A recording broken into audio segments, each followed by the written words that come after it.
सो बच्चों, बात चल रही थी प्लेटीहेल्मिन्थ्स की, है ना। और प्लेटीहेल्मिन्थ्स में क्या था, फ्लैट वर्म्स हैं उनके। देयर आर टू प्रोफाइल्स, एक तो आपको दिखेंगे रिबन जैसे और दूसरे आपको कैसे दिखेंगे, दूसरे आपको लीफ जैसे दिखेंगे। तो जो लीफ जैसे दिखने वाले हैं उनको आप बोलेंगे लिवर फ्लूक। क्या बोलेंगे? लिवर फ्लूक्स बोलेंगे। और जो आपको दूसरे दिख रहे हैं उनको टेप वर्म्स बोलेंगे। रिबन जैसे जो दिख रहे हैं they are called tapeworms. Book में बेटा डायग्राम तो दिया हुआ है ना, बट उसको थोड़ा सा क्लैरिफाई करना पड़ेगा। एक टेप वर्म की बॉडी कैसी होती है और एक फ्लूक की बॉडी कैसी होती है। तो फर्स्ट ऑफ ऑल हम लोग समझ रहे हैं कि टेप वर्म कैसा होता है और टेप वर्म के बारे में क्या क्या इंपॉर्टेंट बातें होती हैं। ठीक है, तो टेप वर्म की बॉडी डोर्सोवेंट्रली फ्लैटेंड है और डेफिनेटली ये कैसा रिबन होने वाला, रिबन शेप होने वाला है। तो लेट अस सी, इसको ड्रॉ करके देखते हैं।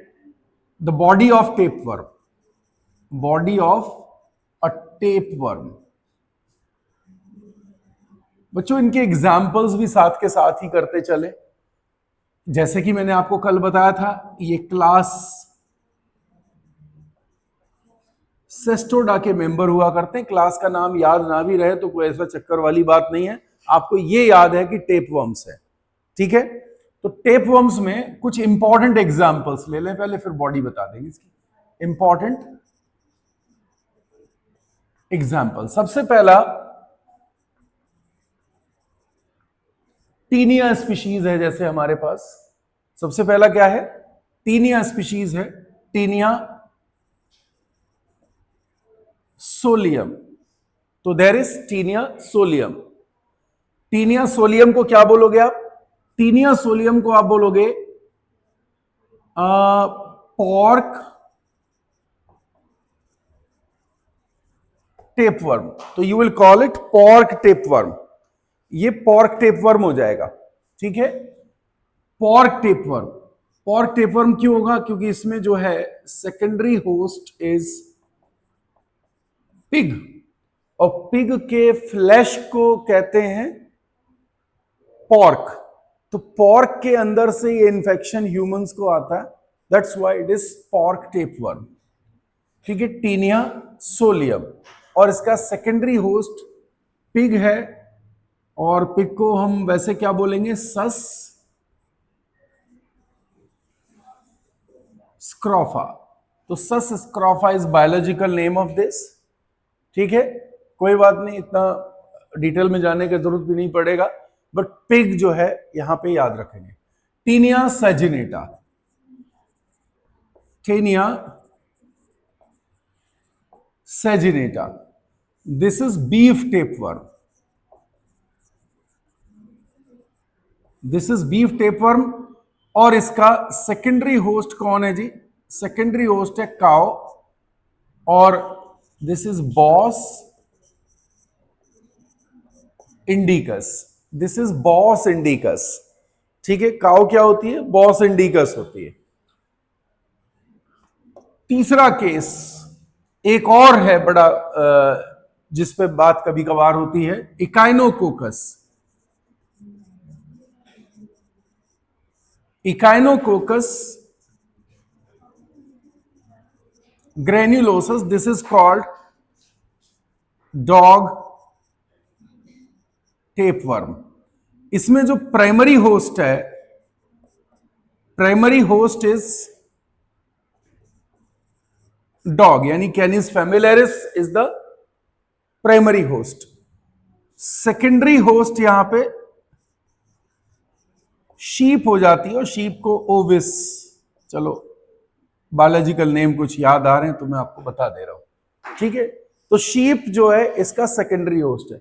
अब ये ह्यूमंस में क्यों, मतलब रोल प्ले इसका ह्यूमंस में क्या, क्यों ह्यूमंस में ये इंपॉर्टेंट माना जाएगा? क्योंकि एक्सीडेंटल होस्ट,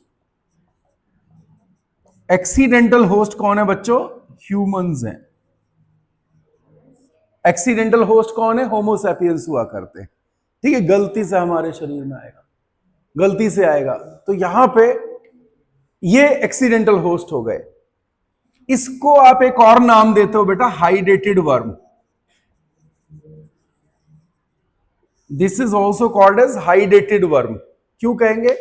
क्योंकि जब ये गलती से हमारी बॉडी में आएगा तो ये हमारी बॉडी में सिस्ट की फॉर्म में रह जाएगा। ये मतलब कोई एडल्ट फॉर्म नहीं बनेगी हमारी बॉडी में। क्या बनेगी? सिस्ट बनेगी। सिस्ट देखो मसल्स के अंदर कहीं पे है तो उतना फर्क नहीं पड़ेगा। कभी कभार क्या होते हैं, बोन्स के अंदर ये काफी सारी सिस्ट बन जाती है। मान लिया ये लॉन्ग बोन है हमारी, कोई फीमर बोन है, और यहां पे ऐसे करके ऐसे सिस्ट बन गए, इसके अंदर सिस्ट बन गए, तो ये हड्डी क्या हो जाएगी? यहां से कमजोर हो जाएगी। ठीक है, ये सिस्ट आपके जो है कहीं ब्रेन में बन गया, ब्रेन में चला जाए, इसका जो स्टेज है कैसे जाएगा वो दैट वी विल डिस्कस, कौन सी स्टेज जाएगी। तो सिस्टी सर्कस स्टेज एक्चुअली है। सिस्टी सर्कस स्टेज जो है वो गलती से हमारी बॉडी में जाएगी और ब्रेन में अगर सेटल हो गई तो ब्रेन में आपको माइग्रेन का प्रॉब्लम हो सकता है या एपिलेप्सी हो सकता है, जिसको मिर्गी कहते हैं। इस तरह के प्रॉब्लम आ सकते हैं।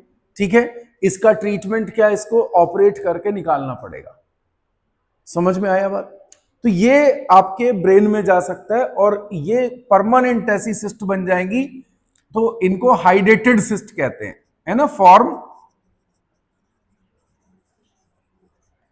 हाइडेटेड सिस्ट। हमारी बॉडी में हाइड्रेटेड सिस्ट बनाता है। अब ये समझ लीजिए, ये 3 मेजर टेपवर्म्स हैं जिनका नाम आप अक्सर सुनते रहेंगे, है ना, कभी क्वेश्चंस में भी रहेगा तो ये नाम आ जाते हैं। Taenia solium is very common, Taenia saginata कभी कभी सुनोगे, और इकाइनोकोकस ग्रेनुलोसस भी रेयरली आप इसको सुनोगे। ठीक है, तो Echinococcus it is smallest tapeworm, ये स्मॉलेस्ट है, 3 to 5 मिलीमीटर लॉन्ग है। और सारे के सारे सबके बारे में खास बात ये होगी, ये सभी गट में रहते, डाइजेस्टिव सिस्टम के अंदर इनके एडल्ट्स रहा करते अपने होस्ट के।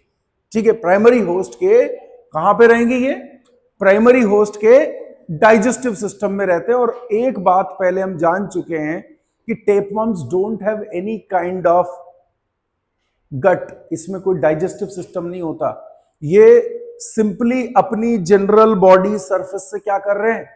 जनरल बॉडी सरफेस के थ्रू फूड एब्जॉर्ब कर रहे हैं। ये कुछ वैसे ही समझो कि हमारी स्किन बहुत बढ़िया से एब्जॉर्ब करने के लिए बनी होती तो आपको खाना वाना खाने की जरूरत नहीं पड़ती। आप क्या करते? गिलास में, बकेट में ग्लूकोज घोलते और उसमें पैर डाल के बैठ जाते। ठीक है, तो ग्लूकोज आपके स्किन के थ्रू एब्जॉर्ब हो जाता है ना। अमीनो एसिड्स का घोल डाल देते, वहां से आपने हाथों में ऐसे ऐसे लगा लिया तो अमीनो एसिड आपके स्किन से मिल गया, है ना।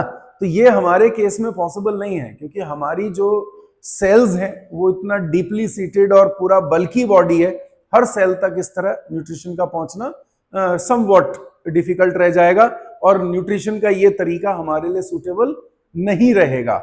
हालांकि हम ऐसी कोई चीज जरूर करते हैं, जब हॉस्पिटल्स में हमें ड्रिप लगाई जाती है ना, तो ड्रिप लगाते, तो ड्रिप में क्या होता है? ड्रिप के अंदर कोई भी मेडिसिन या कोई भी जो है ग्लूकोज का ड्रिप, क्या होगा? उसको इंट्रावेनस दे देते, सीधे वेन्स में देते, क्योंकि स्किन उस लायक नहीं है इसके थ्रू, क्योंकि हमें स्किन ने हमें प्रोटेक्ट करना, हम एक एरियल ऐसे एनवायरमेंट में रह रहे हैं, ओपन एयर एनवायरमेंट है, तो ये स्किन ड्राई होती है, उस हिसाब से लेदरी होती है। तो यहां से फ्रॉग्स के केस में कुछ है कि हाँ वो स्किन से अपना वाटर वगैरह एब्जॉर्ब कर लेते हैं। समझ में आई बात? तो ये सब क्यों बता रहा हूं? ताकि आपको बात समझ में ये आ जाए कि ये जो टेपवर्म्स हैं ये रहते हैं ऐसी जगह जहां पे फूड ही फूड है, चारों तरफ डूबे हुए हैं खाने में। ठीक है, तो क्या है कि जनरल बॉडी सरफेस से ही एब्जॉर्ब हो जाएगा। तो ये साइज 3 to 5 मिलीमीटर है, बहुत छोटा है। उसके बाद टीनिया सेजिनेटा, ये लार्जेस्ट वन में काउंट होता है, और इसकी जो लेंथ होती है 5 to 10 मीटर होती है बेटा जी। इट इज 5 to 10 मीटर, 5 से 10 मीटर लंबा टेपवर्म हमारे डाइजेस्टिव सिस्टम में रह सकता है। ठीक है, लेकिन ये उन्हीं की बॉडी में आएगा जो कि बीफ कंज्यूम करते हैं। ठीक है, तो हम में से अगर कोई बीफ कंज्यूम करता हो तो इसकी पॉसिबिलिटी होगी। ठीक है, दूसरी बात है टीनिया सोलियम, ये लार्जेस्ट तो नहीं है लेकिन उतना छोटा भी नहीं है। 3 to 5 metre long, 3 to 5 metre, ये भी कौन से छोटा है, ठीक है।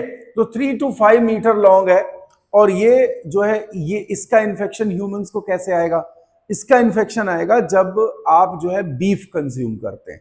तो इसकी लाइफ साइकिल में जो है इस तरह का केस है कि सिंगल होस्ट नहीं है, होस्ट यहाँ पे क्या है, दो दो होस्ट रहते हैं, एक प्राइमरी होस्ट रहता है, सेकेंडरी होस्ट रहता है, और यहाँ पे ह्यूमंस को एक्सीडेंटली आ जाता है, गलती से ह्यूमंस में आ जाता है, क्योंकि हम जानवरों को, पेट वगैरह, डॉग को हम पालते हैं, तो डॉग के फीकल मैटर के अंदर उसके अंडे होते हैं, किसके, इकाइनोकोकस के, क्योंकि ये जो पैरासाइट है इकाइनोकोकस, ये डॉग की इंटेस्टाइन में होगा। कहां पे होगा, डॉग की इंटेस्टाइन में, जैसे टीनिया सोलियम हमारी इंटेस्टाइन में होता है, डॉग की इंटेस्टाइन में क्या होगा, इकाइनोकोकस ग्रैन्युलोसस, ठीक है। अब उसके अंडे जो हैं कहां पे आ चुके हैं, इसके फीसस से, इसके फीकल मैटर से बाहर आ चुके हैं, समझ में आए, फीकल मैटर से अंडे बाहर आ गए और मिट्टी में, घास में कहीं पे हैं, क्योंकि आप जो है अपने पेट को आसपास, अपने जानवर को, जो डॉग है आपने पाला हुआ है, उसे आसपास रखते हो। अब ये जहां उसने फीसस रिलीज किया, गलती से अगर थोड़े टाइम बाद, क्योंकि अंडे मिट्टी में थोड़ी देर रह सकते हैं, तो वो एग्स अगर उसकी बॉडी पे अटैच हो गए, कहां पे अटैच हो गए, बॉडी पे, इस डॉग की बॉडी पे कैसे अटैच हो गए, क्योंकि वो उन्हीं जगह के आसपास बैठ गया जहां पे उसने एग्स रिलीज किए थे। अब आपने जो है आराम से, वो डॉग आपके पास आ गया, आपकी गोदी में बैठा है, आपने उसे प्यार कर दिया ऐसे करके, है ना, जो भी नाम है उसका, कोई भी, टॉमी, ब्रूनो, कुछ भी नाम है ना, तो ऐसे करके आपने प्यार कर दिया, चलो ठीक है, अगर आपने हाथ धुल लिए होते तो, लेकिन कभी कभार ध्यान नहीं रहा, नेल्स में वो आपके फंस गए हैं, और उसी के बाद आपने कुछ खाना वाना खा लिया, तो आपकी बॉडी में वो एग्स चले गए। दीज आर सो माइन्यूट, आपको पता नहीं चलेगा, और ऐसी कोई बात नहीं है, हम लोग हर रोज हजारों तरीके के जर्म्स को इंजेस्ट करते रहते हैं, बैक्टीरिया वगैरह हमारी बॉडी में जाते रहते हैं, तो ऐसी बात है। ये आपकी बॉडी में चला गया, और बॉडी में जाने के बाद जो एग है वो फाइनली आपके मसल्स में, आपके बोन में, या आपके ब्रेन में किसी भी जगह सेटल हो सकता है। और इस सेटल होने की जो ये जो सिस्टम बना, ये चूंकि आप इसकी लाइफ साइकिल का हिस्सा नहीं थे, ठीक है, तो ये आपके बॉडी में ही कहीं सेटल होके रह जाएगा, मसल्स में आ गया, मसल्स में सेट हो रखा है। अब आपके मसल्स को तो कोई दूसरा खाएगा नहीं ना, तो लाइफ साइकिल ताकि उसकी बॉडी में जा पाती, तो ये यहीं रह गया, और हमेशा के लिए इसकी डेड एंड लाइफ हो गई। कैसी हो गई, डेड एंड। बट आपकी बॉडी में मसल्स के अंदर, या ब्रेन के अंदर, या आईज के अंदर, या हार्ट के अंदर, या बोन्स के अंदर, कहीं भी आपको क्या बन गई, सिस्ट बन गई है। कुछ जगहों पे इसका असर नहीं पड़ेगा, लेकिन कुछ जगहों पे इसका असर पड़ेगा, ठीक है। जब असर पड़ेगा तो आप कहोगे कि the problem is hydrated cyst, ठीक है, और इस वर्म को हम कहते हैं हाइड्रेटेड वर्म। ह्यूमंस में बात पता लगी। लेकिन अब सोचो, अब हम दूसरा बात सोचते हैं कि यही जो इकाइनोकोकस है, इकाइनोकोकस के अंडे मिट्टी में घास के ऊपर मौजूद हैं। अब वहां पे कोई शीप जो है वो घास खाने आती है। शीप ने क्या किया, शीप ने घास खा ली, वहां से अंडे किसके अंदर चले गए, शीप की बॉडी में चले गए। अब ये शीप के इंटेस्टाइन में, शीप के कहां पे, इंटेस्टाइन में, इंटेस्टाइन की जो वॉल होती है सॉफ्ट, जो because it is made of smooth muscles, smooth muscles के अंदर ये सेटल हो जाएंगे, सॉफ्ट ऑर्गन में कहीं भी सेटल हो जाएंगे। ज्यादातर चांसेस होते हैं उसके स्मूथ मसल्स के, गट वगैरह के अंदर सेटल होने के, ठीक है, समझ में आया। अब ये शीप को क्या करेगा, शीप को कोई कसाई जो है क्या कर देगा, स्लॉटरिंग कर देगा इसे, क्योंकि उसने इसका मटन बेचना है। क्या बेचना, उसने मटन बेचना है, तो मटन बेचने के लिए उसकी स्लॉटरिंग कर देगा। मटन में ये फ्लैश तो बेच देगा, उसके बाइसेप, ट्राइसेप सब कुछ बेच देगा, लेकिन इंटेस्टाइन्स का कोई ग्राहक नहीं है। इंटेस्टाइन्स को क्या करेंगे, वो कूड़े के ढेर पे फेंक देंगे। जहां स्लॉटर हाउसेस रहते हैं वहां ऐसे इंटेस्टाइन्स वगैरह जो है फेंक दिए जाते हैं। अब वहां पे आवारा कुत्ते होंगे, वो क्या करेंगे, वो उन इंटेस्टाइन्स को खा लेंगे। उस इंटेस्टाइन के अंदर जो सिस्टी सर्कस लार्वा था, कौन सा लार्वा, एग से लार्वा बना, नाम है सिस्टी सर्कस लार्वा। ये सिस्टी सर्कस लार्वा किसकी बॉडी में चला गया?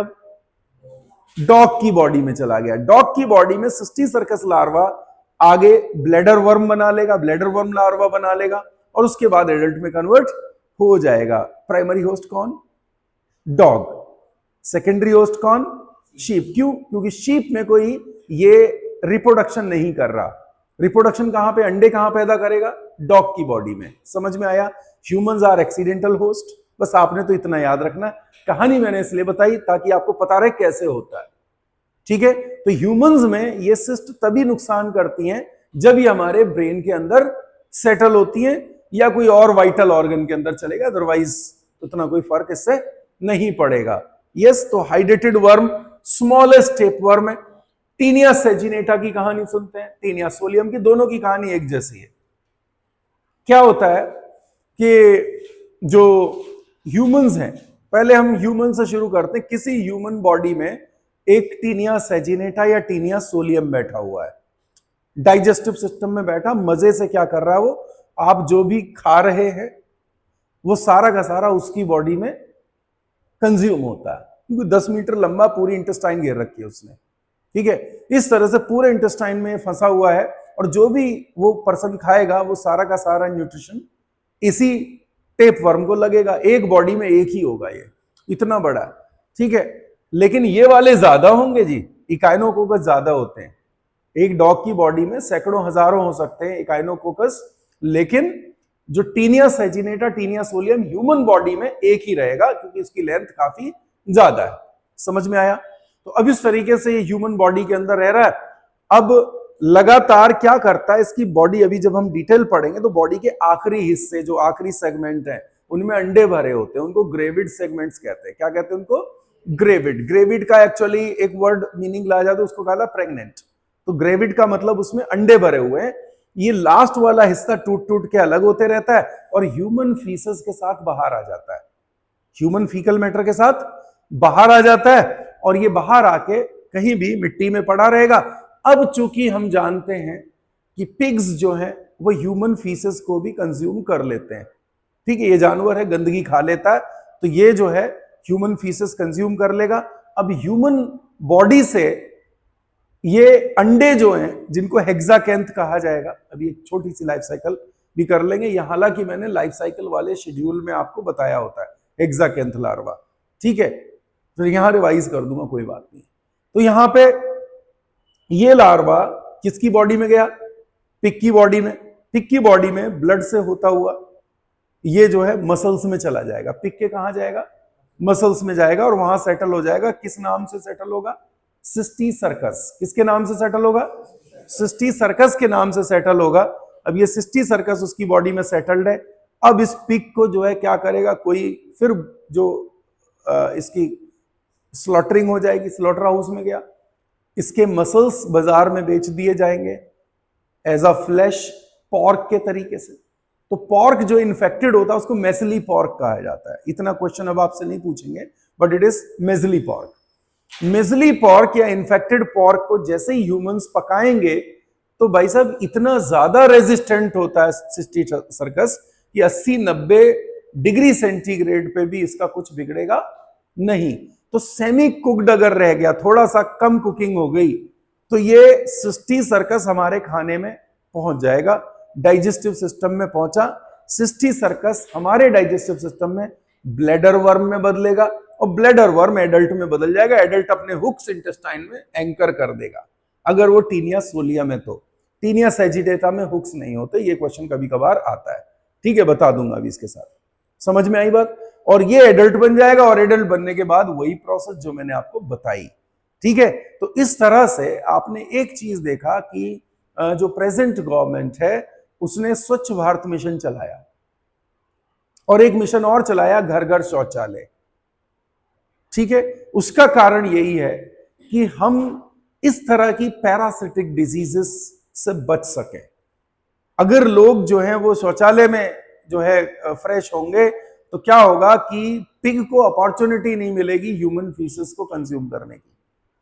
समझ में आ रहा है? इसी तरह ये तो चलो टीनिया की बात हो गई। एस्केरिस के बारे में अगला चैप्टर जो पढ़ेंगे हम लोग, ठीक है, एस्केरिस या राउंड वर्म्स जो होते हैं ये मिट्टी में अपने अंडे रिलीज करते हैं, मतलब ये आपके फीसेस में रिलीज होंगे और ये अंडे जब मिट्टी में जाते हैं due to open defecation. Open defecation मतलब खुले एरिया में जो लोग डिफिकेट करते हैं, फीसेस रिलीज करते हैं, जैसे कि पुराने जमाने में जो है लोग गांव में ऐसे ही जाते होते थे ओपन एरिया में, तो वहां क्या मिट्टी में ये अंडे पड़ जाते हैं और जान के हैरानी हो जाएगी कि ये अंडे 5 साल तक करीब मिट्टी में जिंदा रहते हैं, 5 इयर्स तक। अब आप सोचो कि कोई किसी ने उस जगह पे कुछ किया है तो 3-4 साल पहले, और किसी दूसरे किसान ने जो है वहां पे मूलियां बो दी हैं जहां पे किसी ने कुछ किया हुआ है, वो तो 2-3 साल पहले किया था, तो पता कैसे चलेगा? मिट्टी में अंडे हैं, वहां पे मूली उगा दी, गाजर उगा दी, है ना, और आप गए ऐसे आराम से खेत में, अरे बड़े ताजा हैं, निकाल के एकदम जो है हल्का फुल्का वैसी धुला और खा लिया। जो ये वेजिटेबल्स होते हैं जो कि ग्राउंड के थ्रू हम निकाल रहे हैं, इन वेजिटेबल्स के अंदर इनकी सरफेस के ऊपर वो अंडे, माइन्यूट एग्स, निमेटोड्स के लगे हुए रह जाते हैं, वो हमारी बॉडी में पहुंचते हैं और इन्फेक्शन कॉज करते हैं। अगर ऐसे ना होता, ये इन्फेक्शन इस तरह ना हुआ करते, तो एक बात बताओ कि इतनी सारी एल्बेंडाजोल स्कूलों में क्यों खपाई जाती? सबके स्कूल में पहुंची थी एल्बेंडाजोल, सबको मिली थी वो टैबलेट, सरकार इतने पैसे क्यों खर्च करेगी? सरकार जो है, गवर्नमेंट जो है, वो करोड़ों रुपए इस पे खर्च करती है, ठीक है।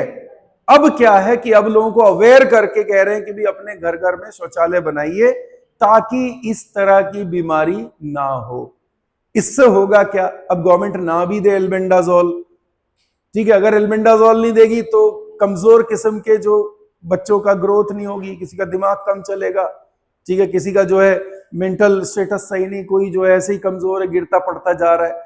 जो भी खा रहा है पर्सन, वो सारे के सारे जो है वो राउंड वर्म्स कंज्यूम कर ले रहे, टेप वर्म्स कंज्यूम कर ले रहे। तो दिस इज व्हाट, इसलिए जो है स्वच्छता वाली जो बात है वो यहाँ पे वर्क करती है। और वो जो अजीब सी बात कई लोगों को लगती है कि अरे यार ये कोई मतलब मिशन है कि भी जो है घर घर शौचालय, क्या बात है यार, है ना।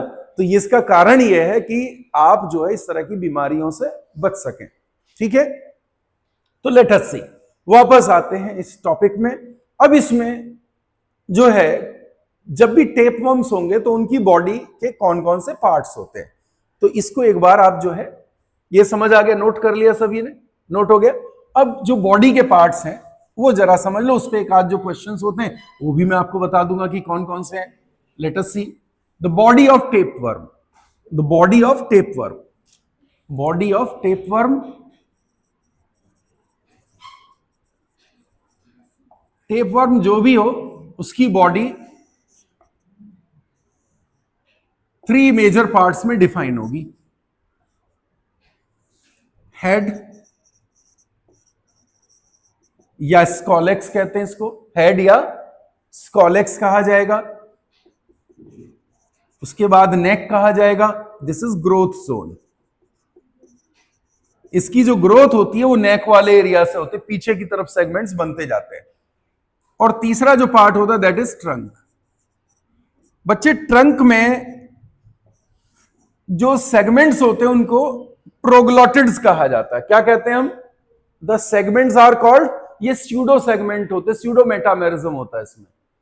ट्रू मेटामेरिज्म कहां मिलेगा आपको? एनालिड्स में मिलेगा, ठीक है। यहां पे जो मेटामेरिज्म है वो स्यूडो मेटामेरिज्म है, वो एम्ब्रियोनिक लेवल से नहीं आता, वो बाद में होता है, that's why it is called pseudo metamerism. Exam में क्वेश्चन आता है कि स्यूडो मेटामेरिज्म कहां मिलेगा, तो स्यूडो मेटामेरिज्म टेप वर्म्स में मिलेगा।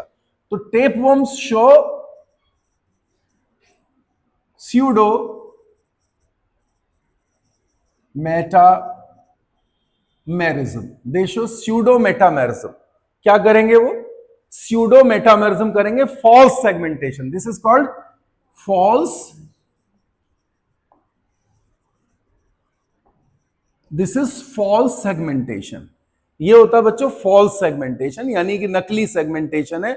अब यहीं पे मन में बात याद रखो, की फीचर क्या था? की फीचर था हमारा एनेलिडा का मेटामेरिज्म, ट्रू सेगमेंटेशन। ठीक है, तो ये क्या है, स्यूडो मेटामेरिज्म है, और वहां पे क्या है, ट्रू मेटामेरिज्म है। Annelids have true metamerism. तो एनेलिडा में ट्रू मेटामेरिज्म, ये कंपैरिजन आपके समझ में आ जाएगा। ट्रंक में it is made of segments, made of segment, जिनको कहते हैं proglottids. They are called proglottids. क्या कहेंगे इनको, प्रोग्लॉटिड्स बोलेंगे। We call them proglottids. तो ये तीन तरह के प्रोग्लॉटिड होते हैं, इमेच्योर, मेच्योर और ग्रेविड। ग्रेविड सबसे लास्ट में होते हैं। These are egg filled, these are egg filled, ये अंडों से भरे हुए होते हैं। दीज आर एग फिल्ड, समझ रहे, तो इनको एग फिल्ड कहा जाता है। और एग एक स्पेशल टाइप का होगा जिनको हेक्साकेंथ कहेंगे। Eggs are called hexacanth. ठीक है, बताएंगे अभी, इसमें लिख लेंगे। इमेच्योर में नो सेक्स ऑर्गन्स, यहां पे सेक्स ऑर्गन्स हैं। ठीक है, ग्रोथ जोन सिर्फ नेक है, यहां पे नए प्रोग्लोटिड्स बनते रहते हैं, नया सेगमेंटेशन यहां पे हो रहा है। ठीक है, तो ये बॉडी के पार्ट्स है। इसके बारे में बड़ी इंपॉर्टेंट बात होती है। Head it is having 4 suckers, इसमें 4 सकर्स होते हैं। कितने सकर्स होते हैं, 4 सकर्स होते हैं। और on the top 2 circles of hooks, that is called rostellum.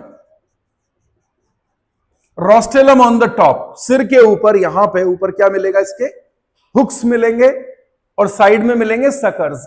अब एक जो गलती आप में से हर कोई करने की कोशिश करेगा, जब एग्जाम में मैं क्वेश्चन पूछूंगा कि फंक्शन ऑफ सकर, आप जल्दी से कूद के आंसर लगाओगे क्या, सकिंग ऑफ फूड, है ना, क्योंकि सकर्स हैं। ये आंसर गलत है ना। तो आंसर क्या है, एंकरिंग, एंकरेज है इसका फंक्शन। क्या फंक्शन है, hooks and suckers help in anchorage, anchorage with gut of primary host. Host के गट के साथ में, होस्ट के गट के साथ में क्या करते हैं जी, ये अटैचमेंट के लिए काम में आते हैं, ना कि कोई, चूंकि आपको पहले ही बता रखा है यार कि जो फूड तो कहां से लेंगे, वो फूड तो अपनी जनरल बॉडी सरफेस से ले रहे हैं, ऑस्मोट्रॉफिक न्यूट्रिशन है। फिर ये वाला तो मसला ही नहीं है कि भी जो आप कह रहे हो कि भी हुक्स से, ये सकर्स के चक्कर में आप ऐसे मत आना कि सकर्स का काम फूड सक करना है। ठीक है, समझ में आ गया। Head is known as scolex having 4 suckers. लेकिन जो हुक्स हैं, इनके बारे में, हुक्स के बारे में आप ये बता दीजिए कि not present in Taenia saginata, Taenia saginata में एब्सेंट होगा। बीफ टेपवर्म में जो हुक्स हैं या रोस्टेलम है वो एब्सेंट होता है। ठीक है, रोस्टेलम एब्सेंट होगा।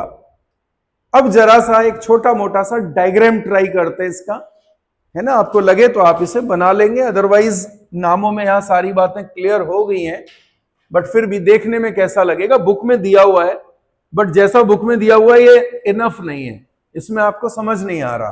ठीक है, तो इसको मिटा देते हैं। इसमें टेप वर्म कैसे ड्रॉ करना होता है, तो ड्रॉ करने के लिए आएगा तो नहीं, आपके एग्जाम के मतलब का नहीं है, लेकिन यह है कि ये पता लगना चाहिए कि ये फ्लैट वर्म है।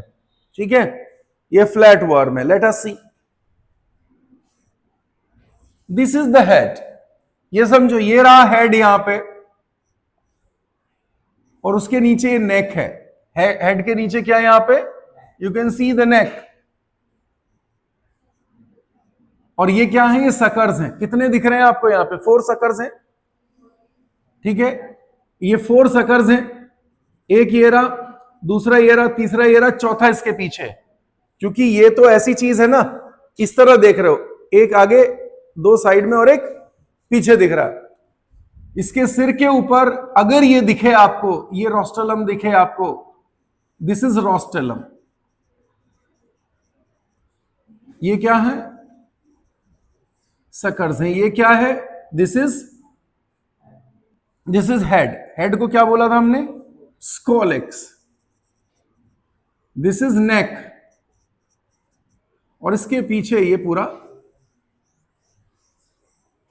ये ट्रंक है। बुक में बना रखा है हालांकि ऐसे।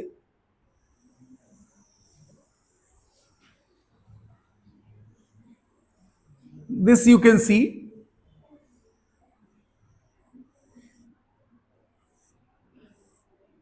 इसको देखते हुए आपको फील आना चाहिए कि रिबन्स शेप ही है ये सिलेंड्रिकल नहीं है।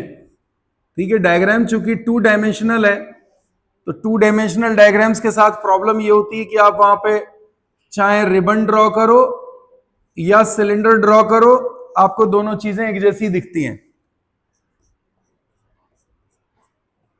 ठीक है, अभी मेरे हिसाब से आपको फील हो रहा होगा कि रिबन जैसा है। ठीक है, ये जो लास्ट वाला सेगमेंट है बेटा, ये लास्ट वाले जो सेगमेंट्स हैं ये भरे होते हैं अंडों से। ये अंडों से भरे हुए हैं, एग से भरे हुए हैं। ठीक है, और जो अंडे से भरा हुआ सेगमेंट जो है देखो टूट के अलग हो रहा है यहां से। These are eggs. और बेटा एग्स का एक स्पेशल नाम है, हेक्साकैंथ ऑब्लिक ऑन्कोस्फियर। हेक्साकैंथ या oncosphere. Why it is called hexacanth? इसमें 6 कांटे होते हैं, तो that's why it is called hexacanth. ये अंडे इस सेगमेंट में भरे हुए। अब तुम देख रहे हो कि ये जो सेगमेंट है ये टूट रहा, अलग हो रहा है। ये अलग हो रहा है, यहां से टूट के बाहर जाएगा। टूट के बाहर जाएगा तो इस प्रोसेस का भी नाम है एपोलाइसिस, है ना। Detachment of segment is called apolysis. APOLYSIS, apolysis. ठीक है, दिस इज कॉल्ड एपोलाइसिस। और ये अंडे जो ऑन्कोस्फियर हैं, these appear in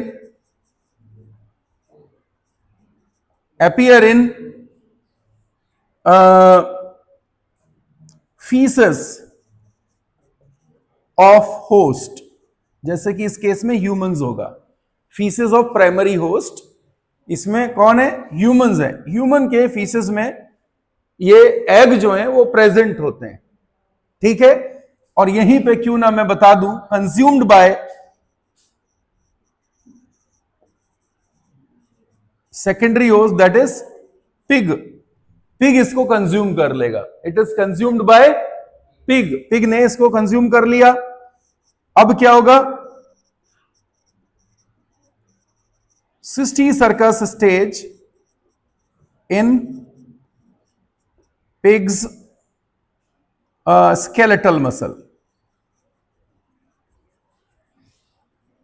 During the course of evolution, इन पैरासाइट्स को मालूम है कि मेरा जो प्राइमरी होस्ट है वो कौन सा हिस्सा खाएगा, है ना। डॉग वाले को मालूम था कि इंटेस्टाइन्स खाएगा, और इसको मालूम है कि भाई जो है मसल्स खाएगा, तो मसल्स के थ्रू ही जाया जा सकता है।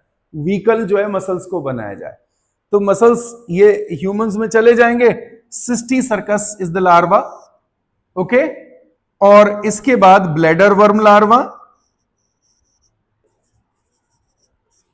और ये फिर बन जाता है adult. It converts into adult. तो लाइफ साइकिल भी मैंने साथ में देख ली, और मैं बॉडी डिटेल भी देख रहा हूं। अब यहां पे आप ये देखो कि ये जो पार्ट है ये तो नेक हो गया, ग्रोथ जोन हो गया। यहां पे नए सेगमेंट्स बनते हैं और पीछे की तरफ बढ़ते रहते हैं। फैक्ट्री यहां है, ठीक है। अब क्या है कि ये जो हिस्सा है इसे आप मान लो ये है इमेच्योर। इमेच्योर सेगमेंट्स हैं, इनको मान लेता हूं कि ये मेच्योर सेगमेंट्स हैं। और ये क्या हो गए बेटा? ग्रेविड। हो गई डिटेल समझ में आ गई। एक क्वेश्चन और आता है एडेप्टेशंस इन पैरासाइट्स, वो डाइवर्सिटी वाले पार्ट से कहीं पे, मतलब वो एनिमल इंटरेक्शंस वाले पार्ट में है। ठीक है, इकोलॉजी में आप जाते हो ना, एनिमल इंटरेक्शंस है, मतलब स्पीशीज इंटरेक्शन आपस में, स्पीशीज सिम्बियोटिक में है, पैरासिटिक में है, तो किस तरह। जब हम बात करें पैरासिटिक में, तो इनकी पैरासिटिक एडेप्टेशन लिख लो। पैरासिटिक एडेप्टेशन क्या, how they live in digestive system of the host. तो लिख लें, the body is covered by resistant cuticle. Body is covered by resistant cuticle. और बच्चों ये यहां भी होगा और एस्केरिस वगैरह जो अगला ग्रुप पढ़ोगे उसके अंदर भी होगा। The body is covered by resistant cuticle, जो इनको बचाएगी होस्ट के डाइजेस्टिव सिस्टम में डाइजेस्ट होने से बचा लेगी इसको। ठीक है, तो body covered by resistant cuticle parasitic adaptation है, पैरासिटिक एडेप्टेशन है। और दूसरी एडेप्टेशन क्या है, cysticercus form is resistant to high temperatures 80-90 degree centigrade. तो it can not be cooked easily, इसको इजीली आप खाने में पका नहीं सकते हो। ठीक है, तो इस तरह चूंकि ह्यूमंस पका हुआ फ्लैश खाते हैं, बॉईल किया हुआ खाते हैं, तो ह्यूमन बॉडी में इजीली ये जाएगा ही जाएगा।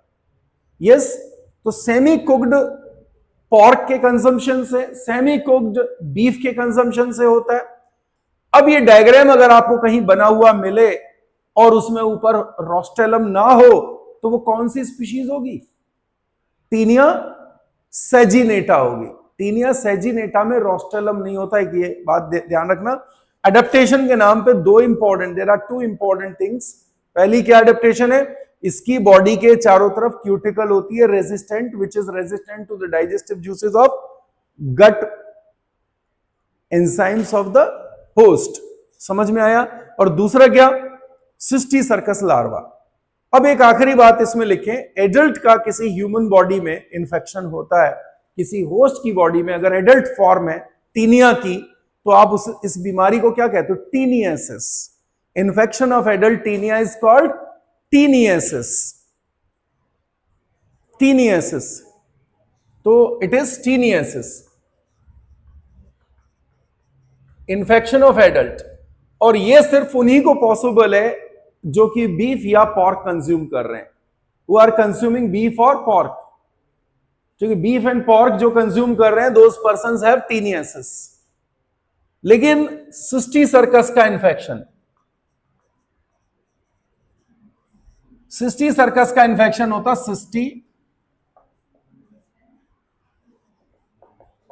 सिस्टीसर्कोइसिस। The infection is called cysticercosis. क्या कहेंगे बच्चों, cysticercosis. It can happen to vegetarian persons also. क्योंकि आप देखो, ये जो हेक्साकैंथ है, ये तो मिट्टी में रह जाएगा थोड़ी देर। अगर ये किसी वेजिटेबल पे कंटेमिनेट कर गया, ठीक है, कई जगह नदी, जो बड़े बड़े शहर है ना, वहां पे सब्जियां लगा रखी होती है लोगों ने।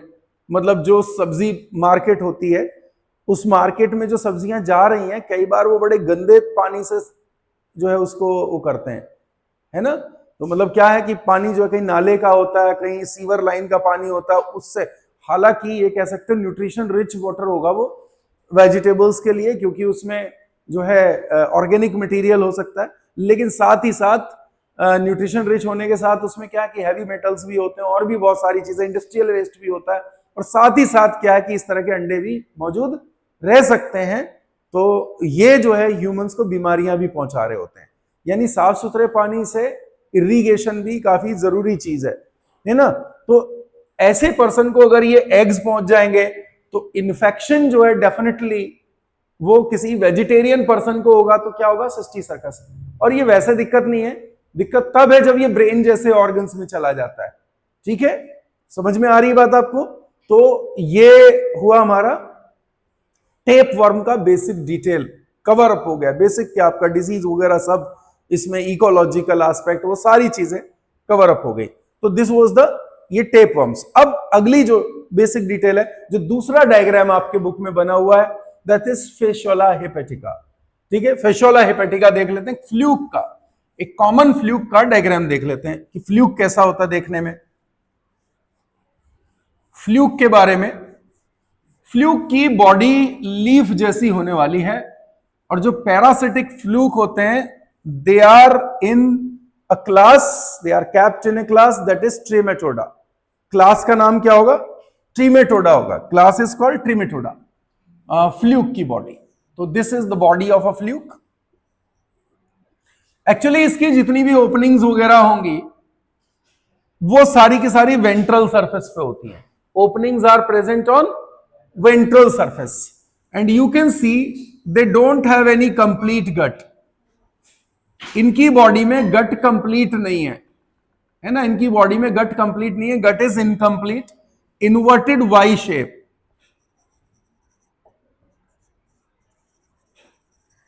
इन्वर्टेड वाई शेप्ड गट है यहां पे। कैसी है?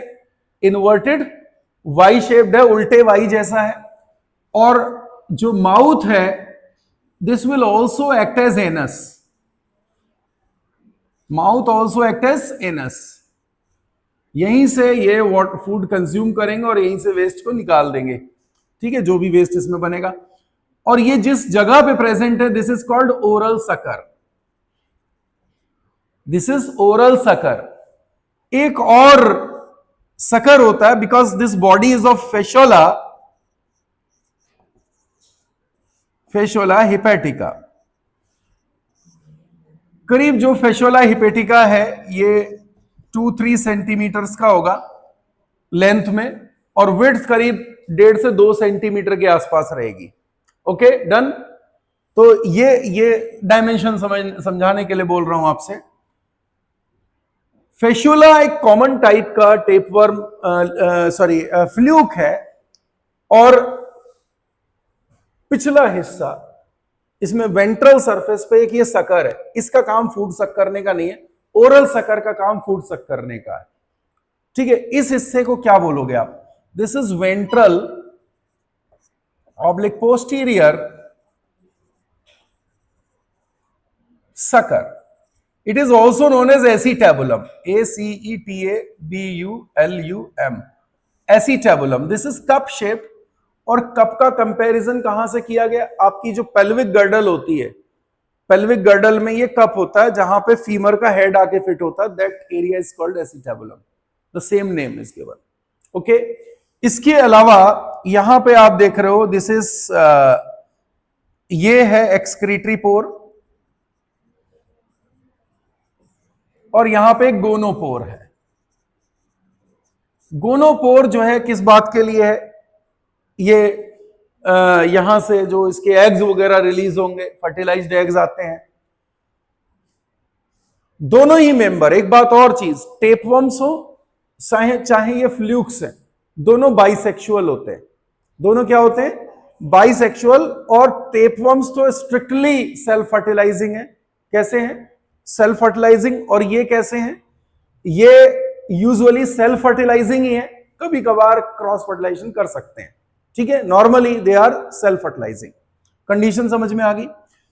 बॉडी में वही रेजिस्टेंट क्यूटिकल वाली सिचुएशन यहां भी है कि भी बॉडी इस तरह से प्रोटेक्टेड रहेगी, क्योंकि इनको जो है बाइल डक्ट वगैरह में रहना पड़ता है।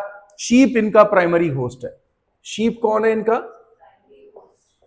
प्राइमरी होस्ट है। और सेकेंडरी होस्ट कौन है? सेकेंडरी होस्ट है स्नेल। ये वही वाली इसकी मतलब लार्वल फॉर्म इसमें कई सारे होते हैं। There are many larval forms. 5 forms के बारे में यहां पे डिस्कस था लाइफ साइकिल में। तो आप देख रहे थे कि लार्वल फॉर्म कौन कौन सी थी इसमें, ये बता चुका हूं, ठीक है। लार्वल फॉर्म कौन कौन सी थी? तो लार्वल फॉर्म देखो, सबसे पहले तो एग्स होते हैं।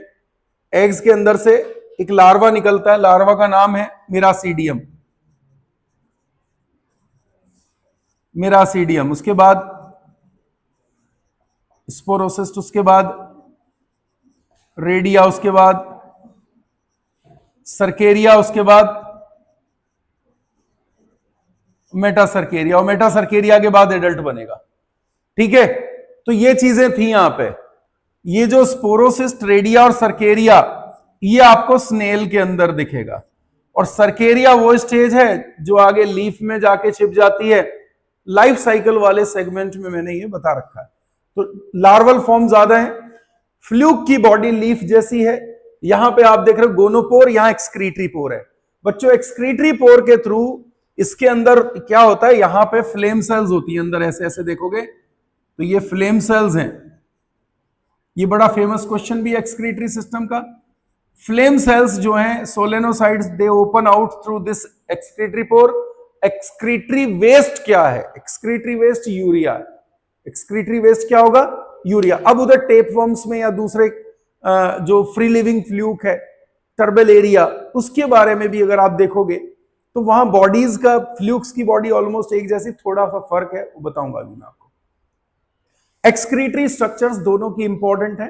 एक्सक्रीशन किसके थ्रू? फ्लेम सेल्स के थ्रू होगा। कौन सी सेल्स है ये? These are flame cells. Important question है। सोलेनोसाइट्स हैं, ठीक है। तो solenocyte, flame cells, excretory waste, urea. बाकी है कि रेस्पिरेशन कैसे होगा? General body surface. कैसे होगा?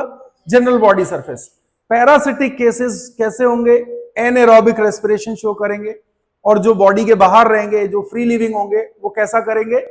वो करेंगे एरोबिक रेस्पिरेशन, ठीक है। और क्या इसमें है? और जो बात है, और ये कि इसका नर्वस सिस्टम कैसा होगा, तो बड़ा सिंपल होगा, लेडर शेप्ड होता है। कैसा होता है? लेडर शेप्ड नर्वस सिस्टम है।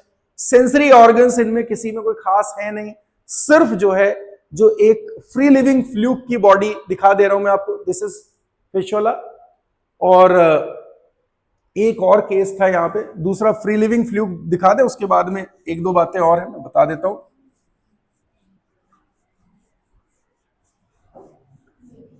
फ्री लिविंग फ्लूक में प्लेनेरिया है ना, ड्यूजीसिया। ड्यूजीसिया का डायग्राम आपके बुक में नहीं दिया, लेकिन कई बुक्स में वैसे मिल जाता है। ये देखो यहां से,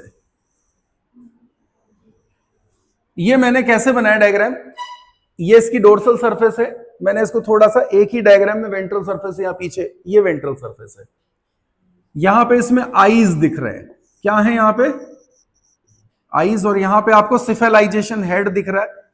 जब हेड की प्रेजेंस होती है, वी से सिफेलाइजेशन, तो टेपवर्म्स में और इसमें सिफेलाइजेशन आपको दिखता है। एक और स्पेशल क्वेश्चन आता है कि बॉडी इसकी सीलिएटेड होती है। कैसी होती है? बॉडीज सीलिया है बॉडी के ऊपर, dorsal surface, this is dorsal surface.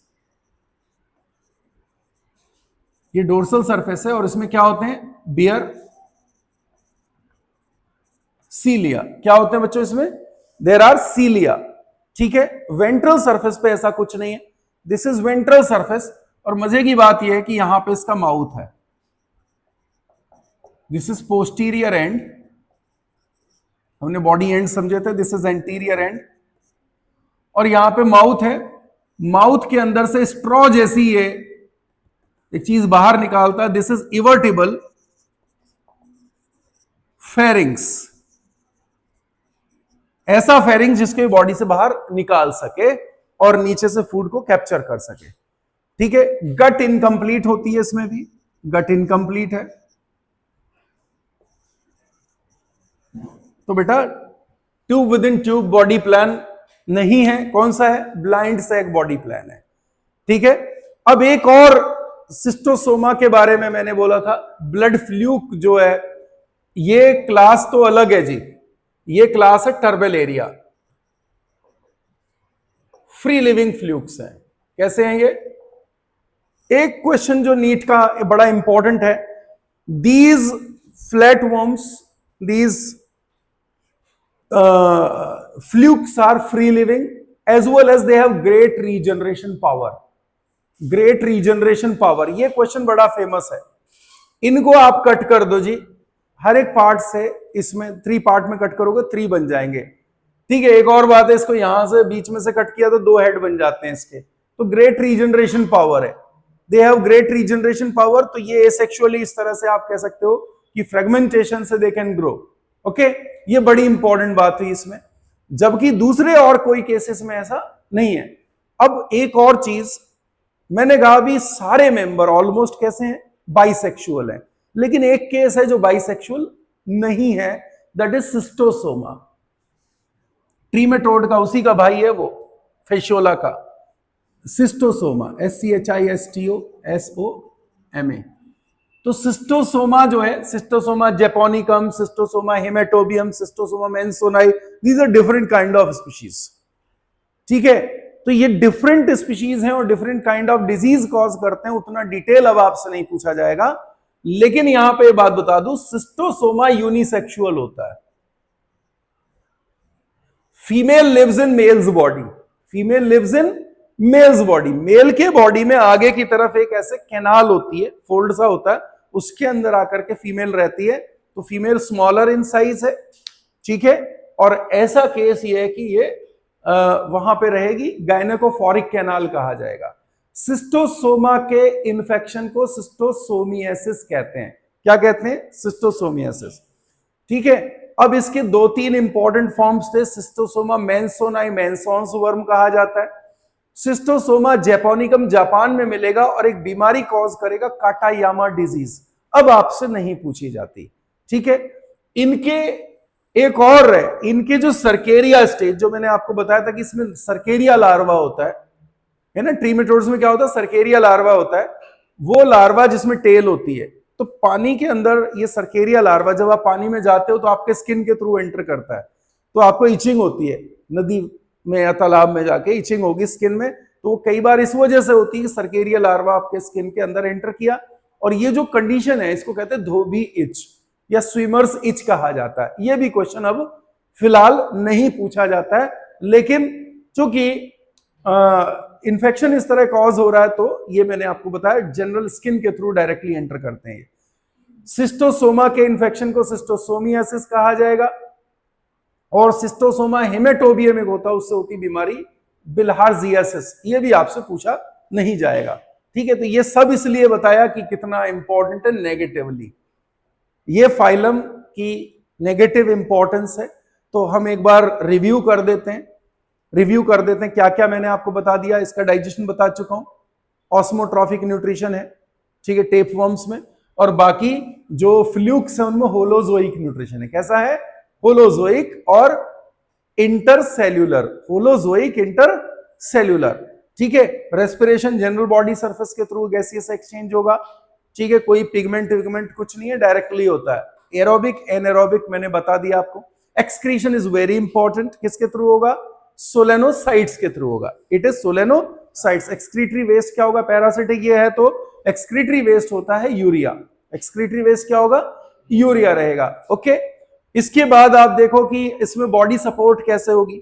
Body derma musculature है, इसकी बॉडी में कोई स्केलेटन वगैरह नहीं है, तो इसकी बॉडी खुद ही अपने जो फ्लैशी हल्का सा लुक है उसी से सपोर्टेड रहती है, तो इसमें कुछ और नहीं है, ठीक है।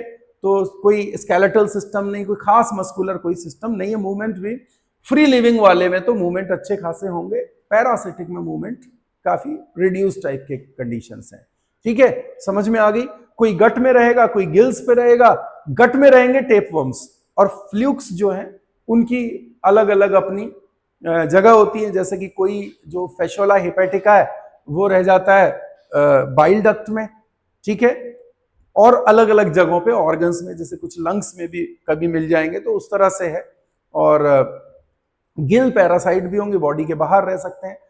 मोनोजेनेटिक और डाइजेनेटिक भी हो सकते हैं, एक होस्ट या 2 होस्ट वाले भी हो सकते हैं। ये कुछ डिटेल्स है।